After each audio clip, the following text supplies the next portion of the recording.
intelligence failure it was. Some people feel it was due to insufficient sharing of intelligence. I think that's been highly exaggerated.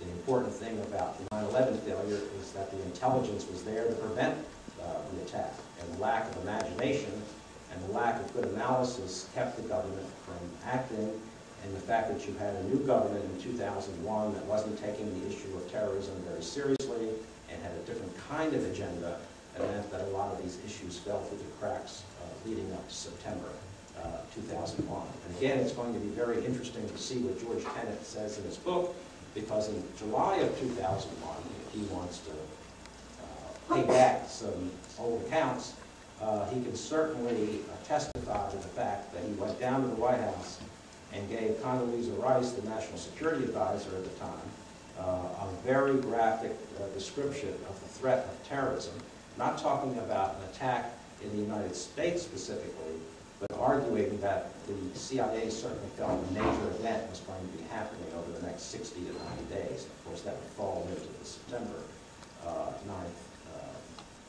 11th framework for when the attack actually took place. So again, when I see the Tenet book that will appear this month, the first thing I'm going to do with the index is look up Condoleezza Rice's name and see what Tenet told her in July of 2001, and I encourage all of you to do the same, and then we'll find out how honest Tenet is going to be in this book.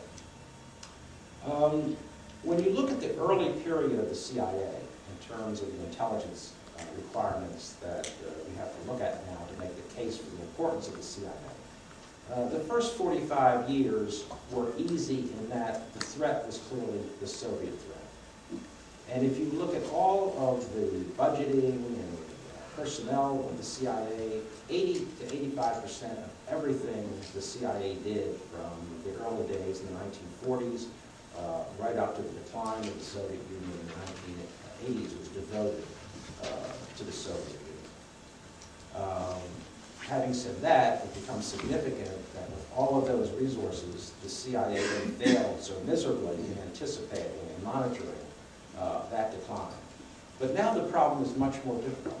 It's much more complex, and in many ways it's a lot more sophisticated because it deals with issues of nationalism, nationality, the politics of ethnic violence and ethnic power, and of course the most difficult problem of all, the problem of terrorism. Terrorism is a problem on the operational side because I think it is impossible for the United States to develop assets to really insinuate themselves into the terrorist network. The 9/11 Commission did a report, and I was not a fan of that report, but one of the worst aspects of the report was the charge that the CIA is too dependent on foreign liaison in the whole field of terrorism. Well, without foreign liaison, we would have no intelligence on terrorism. We cannot be expected to develop the kinds of agents or assets that can infiltrate these small, realistic networks. The Islamic states have been much better at this. And if you look at all of the al-Qaeda captives that we are responsible for, and all the killings of al-Qaeda individuals that we're responsible for, every one, without exception, came from a tip or a piece of cooperation from an Islamic country, whether it was Pakistan or Syria, Egypt, Jordan, Saudi Arabia. There are no exceptions to this pattern. So foreign liaison is something we have to continue and we have to get better at, and we have to learn to cooperate. You could say the same thing for the importance of diplomacy with these countries, but this is something that the Bush administration has really not been actively involved in, and I think we have paid a price for that. But on the intelligence side, at least it does go on secretly, and it's been extremely useful. Then if you think of the countries that are major problems, I'm not saying threats, because there are no real existential threats to the United States, I think, at this very time. That is, that would threaten our existence. But there are threats and concerns that we have, and here we have punished ourselves because we do not conduct diplomatic relations with two of the most important countries in the world, Iran and North Korea. Without diplomatic relations, we don't have an embassy. And without an embassy, we don't have a place to assign our spies. We cannot send our agents overseas, for the most part, unless we have embassies to place them. 85 to 90% of our people who go out as clandestine personnel built out under State Department cover. Without an embassy in Tehran and without an embassy in Pyongyang, we essentially have no sources. And right now, our intelligence in those two very important countries with nuclear weapons programs, apparently, but at least the capability to develop nuclear weapons programs, we don't have significant clandestine sources. We are constantly surprised by the actions of these two very important countries. And I find that inexcusable just from the standpoint of national security policy. When you look at Pakistan, you have a country where we have diplomatic relations, but you have in some ways the ingredients of a failing, I didn't say fail, I said failing state that does indeed have nuclear weapons, and our intelligence and our understanding of political and military events in Pakistan is rather abysmal. And that's going to have to change in order to strengthen American national security. So what are the overall reforms, and I will close with this, the overall things that need to be done in order to have a central intelligence agency that does the work of the national security process and supports a stronger foreign policy, but yet is consistent with the ideals of the United States and the importance of democracy, the importance of openness, and the importance of trust. Here, I think several things can be done. And I think the unfortunate thing in this area is that too many people think the job has already been accomplished. Too many people felt that the 9/11 Commission got it right, and that the Intelligence Reorganization Act of December 2004, which followed some of the outline of the 9/11 Commission, is already responsible for a certain amount of reform of the intelligence community. I don't agree with that at all. And I think this is what I believe needs to be done.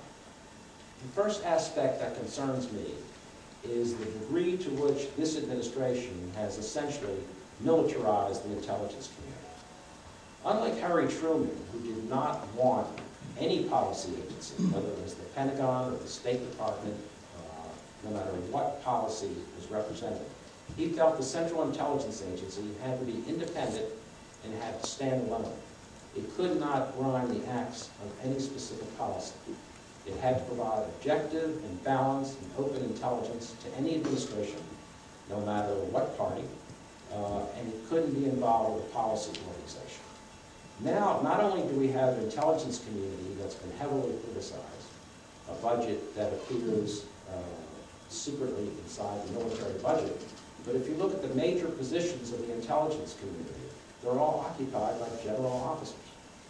The director of CIA is a 4-star Air Force general. The director of national intelligence is a retired 3-star admiral. The undersecretary of defense for intelligence, a position I don't think should even exist, is another 3-star general officer. That means a command and control environment like the military, which is engaged in worst-case analysis in its own handling of intelligence issues over the years to justify their defense budgets, which now are at record levels, and certainly record levels for peacetime, is in the hands of general officers. I think that is the wrong way to get balanced and objective strategic intelligence.